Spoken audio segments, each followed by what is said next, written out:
મિલકત માફીની નોંધ કરવા માટે સૌપ્રથમ મિલકતની વિગત ઓપ્શન મેનુમાં ક્લિક કરો.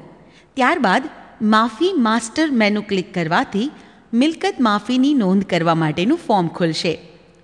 મિલકત માફીની નોંધ કરવા માટે ઉમેરો બટન પર ક્લિક કરો. ત્યારબાદ વર્ષ પસંદ કરો.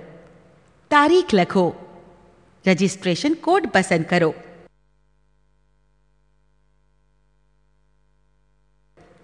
રજિસ્ટ્રેશન કોડ પસંદ કરતાં તેમાં નોંધાયેલ મિલકતનો નંબર, મિલકતનું નામ, મિલકતનું ગ્રુપ, તેની વસૂલાત, અન્ય વસૂલાત લખાઈને આવી જશે. ત્યારબાદ ઓર્ડર નંબર લખો. ઓર્ડરની તારીખ લખો. માફીની રકમ લખો. અન્ય કંઈ પણ નોંધ હોય તો તે લખો.